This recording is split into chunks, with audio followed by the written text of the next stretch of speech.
Picture this. Every automaker on the planet is sprinting in the same direction. Billions of dollars, thousands of engineers, all chasing the same finish line. Bigger batteries, faster charging, longer range. Tesla dominates the headlines. BYD is flooding the global market. The entire industry has already written the script for the future, and that script says internal combustion is dead. Then Mazda walks in and tears that script apart. Not with noise, not with a trillion-dollar announcement or a flashy keynote. Mazda simply did what Mazda has always done. It thought differently, quietly, and then it let the result do the talking. What they have built is not just an engine. It is a direct challenge to the entire EV revolution, and the more you understand what is actually happening inside this technology, the more you realize just how serious that challenge is. Because here is what nobody is telling you. The battle between electric and combustion was never really about the fuel. It was always about anxiety. The anxiety of running out of charge, the anxiety of finding a working station, the anxiety of waiting 45 minutes on a highway when you need to be somewhere. Mazda did not try to build a better battery. Mazda decided to eliminate the anxiety entirely. Stay with this until the very end, because by the time we are done, your entire perspective on what the future of driving looks like is going to shift. To understand why what Mazda has done is so radical, you first have to understand where Mazda comes from. Because this is not a company that chases trends. This is a company that has survived by refusing to. Mazda began in 1920 in Hiroshima, Japan, not as a car company, but as a manufacturer of machinery and tools, originally operating under the name Toyo Cork Kogyo, its first real vehicle. The Mazda Go was a three-wheeled truck launched in 1931, a small beginning. But what happened after that is what defines the company's entire DNA. World War I nearly destroyed Hiroshima. The atomic bomb fell less than 2 miles from Mazda's headquarters. Most of the buildings were obliterated. And yet the company survived, partly because its thick concrete structures withstood the blast. And partly because Mazda's leadership chose to see reconstruction not as a setback but as an obligation. They opened their factory grounds to survivors. They kept working. They kept building. That kind of resilience does not leave a company. It becomes part of how it thinks. By the 1960s, Mazda had done something no other Japanese automaker dared to do, while everyone else was building conventional piston engines. Mazda licensed the Wankel rotary engine from a German engineer named Felix Wankel and turned it into a commercial reality. The 1967 Mazda Cosmosport became the first mass-produced rotary-powered car in history. It was not just a machine, it was a statement. The rotary engine was controversial from the start. Compact, high-revving, impossibly smooth but also fuel-hungry and prone to oil consumption.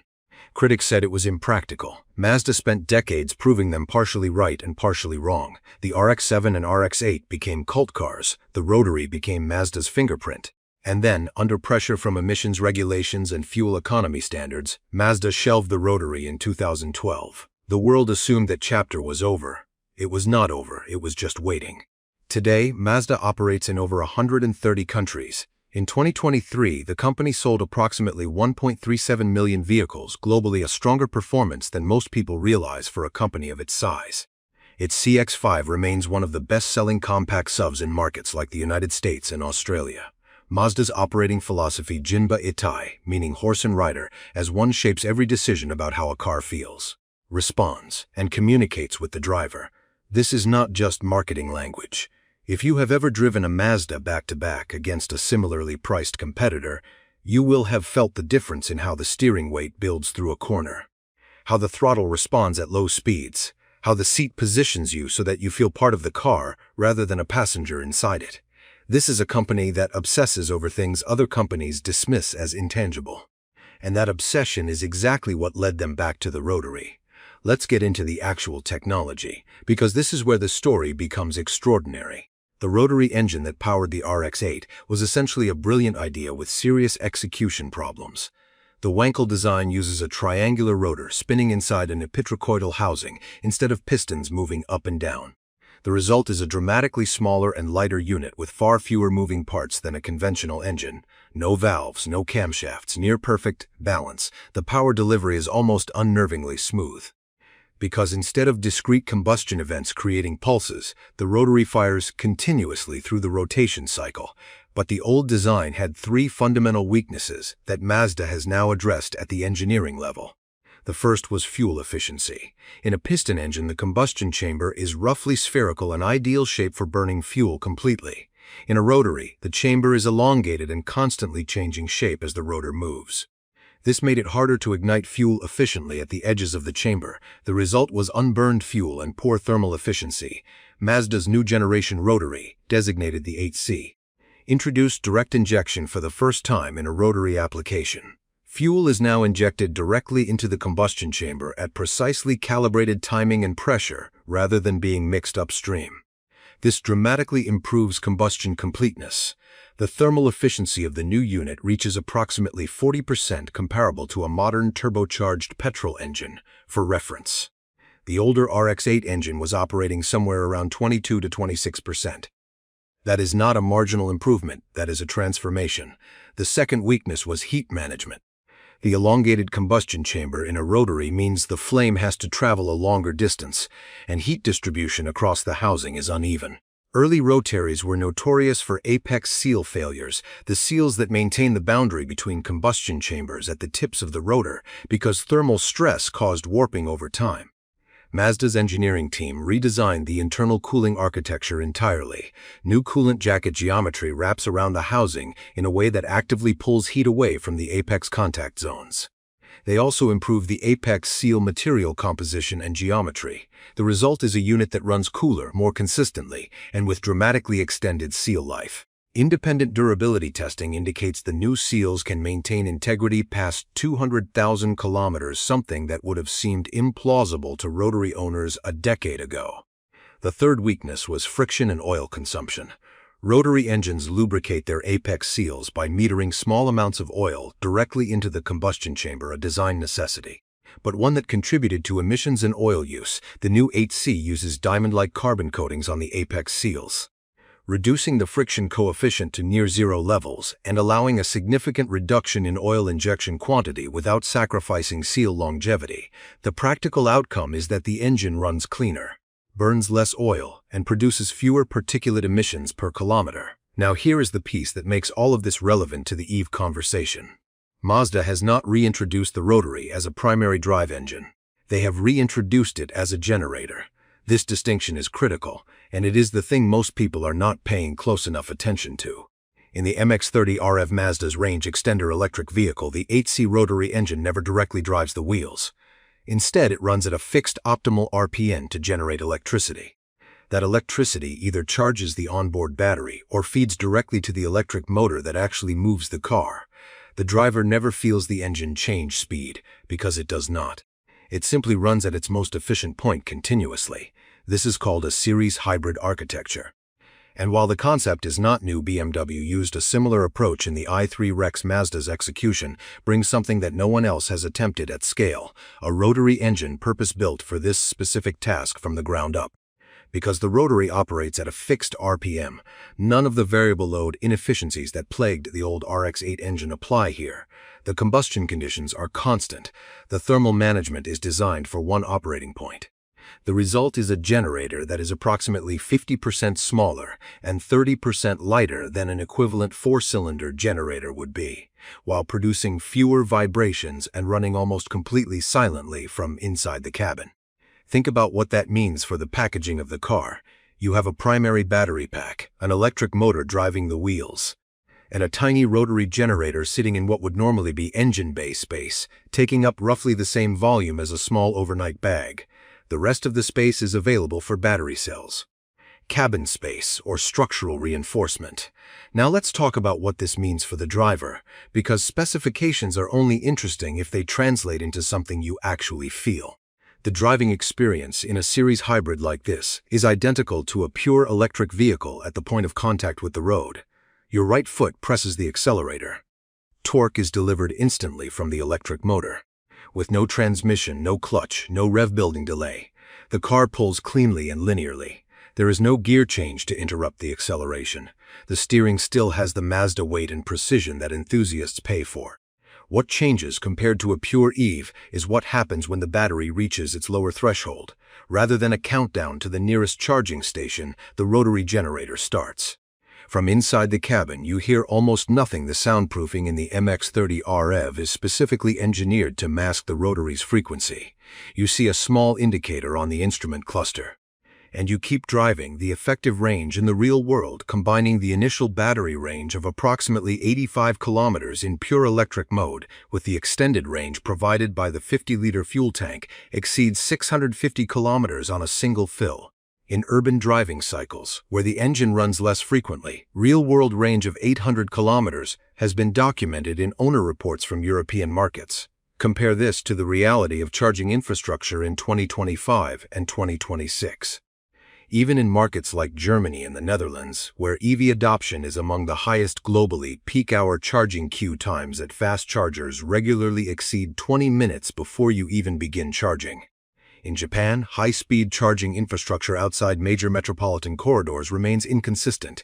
In Southeast Asia and across most of South Asia, the gap between where charging exists and where people actually need to drive is measured in hundreds of kilometers. Mazda's answer to this problem is not a faster charger, it is the elimination of the dependency entirely. Here is the question I want you to sit with for a moment. If you could have a car that drives exactly like a Tesla, silent, instant, smooth, but never required you to stop at a charging station, and instead let you fill up at any petrol station anywhere on Earth in under 3 minutes, would you still prioritize pure electric?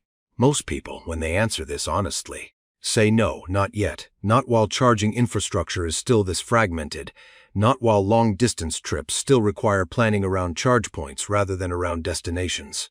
This is the gap Mazda is occupying, and they are not alone in recognizing it. BMW's recent i5 offerings include hybrid variants specifically because their customer feedback showed charging anxiety was causing purchase hesitation even among buyers who wanted to go electric. Mercedes-Benz has re-expanded its plug-in hybrid lineup after initial plans to go fully electric by 2025 were quietly revised. Stellantis, Toyota, Hyundai, all of them are hedging. But Mazda's approach is architecturally different from a conventional plug-in hybrid.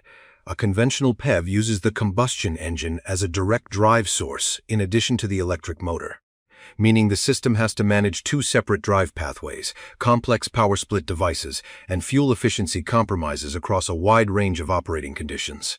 The Mazda series hybrid eliminates that complexity. The engine does one thing: generate electricity at its optimal point. The motor does one thing: drive the wheels. The control logic becomes dramatically simpler, and the fuel efficiency stays consistent regardless of driving style or speed. Let's address the competition directly, because this is the conversation the industry is actually having. Tesla's Model 3 and Model Y dominate global EV sales. But Tesla's business model is dependent on the continued expansion of its supercharger network, which costs billions to build and maintain, in markets where Tesla has not yet established dense charging coverage. Sales lag behind projections. The company has partially addressed this by opening the supercharger network to other brands in North America and Europe, a smart revenue move, but one that also implicitly acknowledges that the proprietary network advantage is eroding. B is a different challenge entirely. The Chinese manufacturer now produces more electric and plug-in hybrid vehicles than any other company in the world. Its DMI plug-in hybrid system is genuinely impressive, offering a 1.5-liter Atkinson cycle engine paired with a large battery, delivering real-world fuel consumption figures below 5 liters per 100 kilometers in hybrid mode. BYD is not standing still, but BYD's architecture still relies on a conventional piston engine as part of the drive system, which brings all of the mechanical complexity that entails.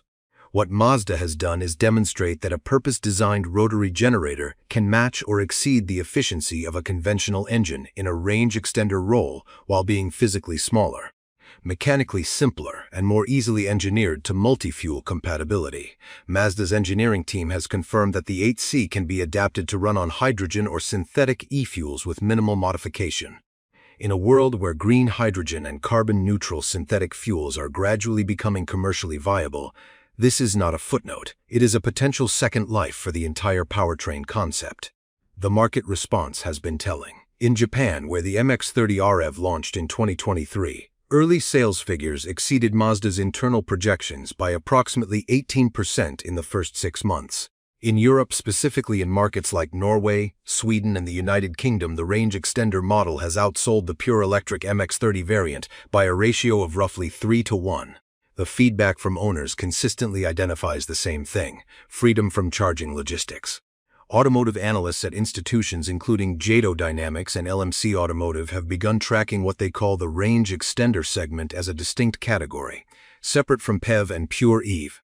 Mazda currently owns the clearest technological position in this segment. If the company moves aggressively to bring the 8C system into its higher volume models, the CX-5, the CX-60, and potentially the CX-90, the commercial implications are significant.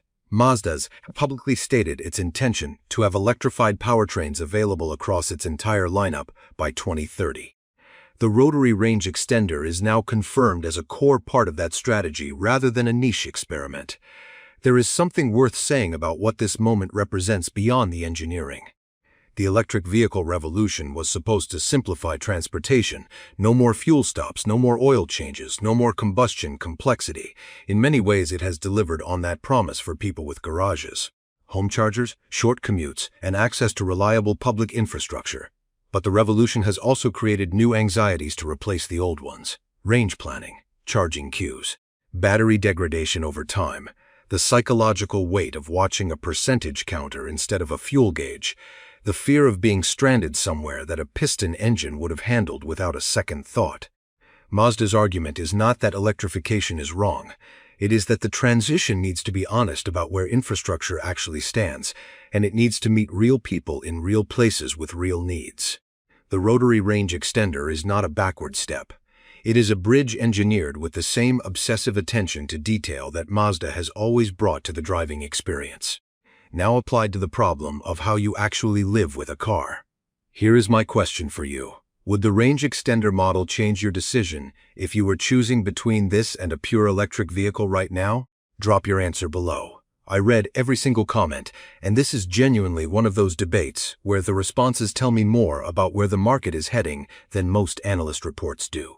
If you found this breakdown valuable, the best thing you can do is follow this channel. Not for the algorithm, but because we go deeper than the press release version of these stories. And there is a lot more coming on this specific technology as Mazda's 2025 and 2026 roadmap becomes clearer. The Rotary engine was declared dead once. It came back. What happens next depends on whether Mazda can scale this fast enough to force the rest of the industry to respond, based on everything the engineering and the market data are telling us. That response is already being prepared behind closed doors at companies you would recognize immediately. The race just changed direction, and it changed in a way that almost nobody saw coming.